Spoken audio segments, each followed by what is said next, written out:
लोकसभा की तैयारियों को लेकर के उत्तर प्रदेश में राजनीति गर्माती जा रही है और आज केंद्रीय मंत्री रामदास अठावले जी यहां पर पहुंचे। हालांकि हम अंदर की रिपोर्ट आपको दिखाएंगे कि आखिर वो क्या कुछ कह रहे हैं, पर बहरहाल इस समय मैं लखनऊ के मुख्य अतिथि गृह पर हूं। आप देख सकते हैं पीछे वशिष्ठ अतिथि गृह है और यहां पर तमाम जो पोस्टर हैं वो लग चुके हैं। इनके दूर दूर तक इनके बड़े बड़े पोस्टर लिखे हैं Republican party of India Athawale के, और पदाधिकारी सम्मेलन बताया जा रहा है। अब आगे अंदर क्या कुछ होगा वो क्योंकि इनकी प्रेस कॉन्फ्रेंस है वो हम आपको दिखाएंगे। जोड़ने के बजाय राहुल गांधी ने कांग्रेस को जोड़ना चाहिए, कांग्रेस को मजबूत करना चाहिए, लेकिन कांग्रेस को मजबूत करने के बजाय ये भारत जोड़ने की कोशिश कर रहे हैं। इस देश में बाबा साहब अम्बेडकर जी ने जो संविधान दिया देश को, तो संविधान ने भारत को ऑलरेडी जोड़ा है और अभी भारत जोड़ने की जरूरी नहीं है। नरेंद्र मोदी जी ने सबका साथ सबका विकास का नारा देकर भारत को जोड़ा है। अभी राहुल गांधी को भारत को जोड़ने की क्या आवश्यकता है? और अभी राहुल गांधी को 75 साल के बाद अभी भारत जोड़ो अभियान करना पड़ा। इसका मतलब कांग्रेस पार्टी 70 साल सत्ता में रही, कांग्रेस पार्टी ने भारत को नहीं जोड़ा था क्या? कांग्रेस पार्टी ने क्या किया अभी इतने सालों में?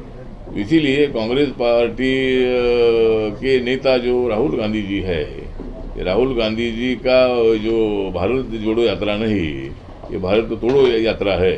और इसीलिए मुझे लगता है कि कांग्रेस पार्टी को विशेष सफलता नहीं मिल पा रही है और 2024 में हम बड़ी जीत हासिल करेंगे। उत्तर प्रदेश में योगी आदित्यनाथ जी के नेतृत्व में बहुत ही अच्छा काम चल रहा है। बहुत सारे समाज को, दलित हो, आदिवासी हो, ओबीसी हो, जनरल कैटेगरी हो, व्यापारी हो, उद्योगपति हो या सभी वर्गों के लिए न्याय देने की भूमिका योगी सरकार की है। यहाँ के माइनॉरिटी को भी बहुत सारी सुविधाएं देने की भूमिका योगी आदित्यनाथ जी की है।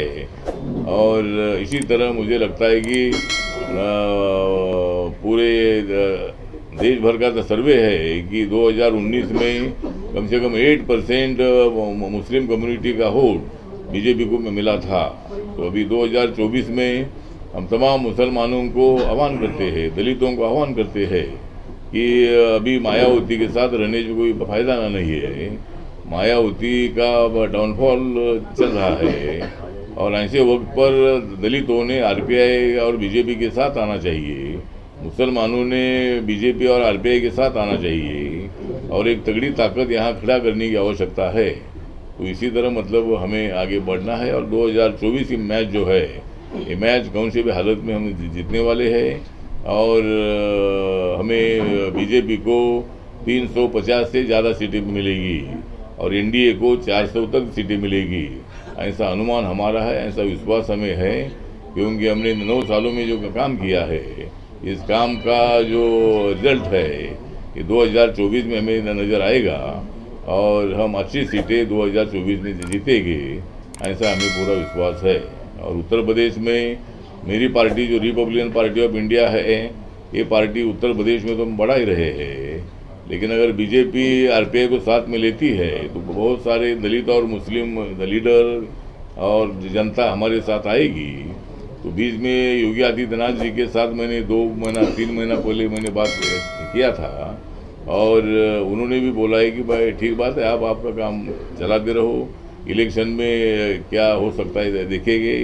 लेकिन अगर बीजेपी आरपीआई को साथ लेती है तो मुझे लगता है कि बीजेपी का भी उसमें फ़ायदा होगा, आरपीआई का भी फ़ायदा होगा और बहुजन समाज पार्टी को एक धक्का देने के लिए उसका अच्छा उपयोग हो सकता है।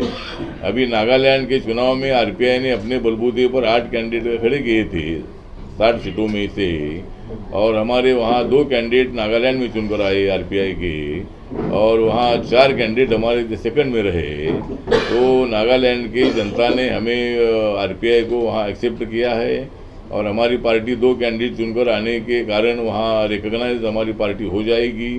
और कल मैंने जेपी नड्डा साहब और संतोष जी जो महामंत्री हैं उनके साथ हमारे जो 2 कैंडिडेट चुनकर आए हैं उनको लेकर मैं जेपी नड्डा साहब को मैं मिला हूँ, संतोष जी को मैं मिला हूँ और हमारे 2 कैंडिडेट का सपोर्ट जो है ये बीजेपी को, एनडीए को देने का निर्णय हमारी पार्टी ने लिया है। और वो कैंडिडेट के साथ मैं कल जेपी नड्डा साहब से बात किया है और आरपीआई को एक मंत्री पद मिलना चाहिए, इसी तरह की मांग हमने की है।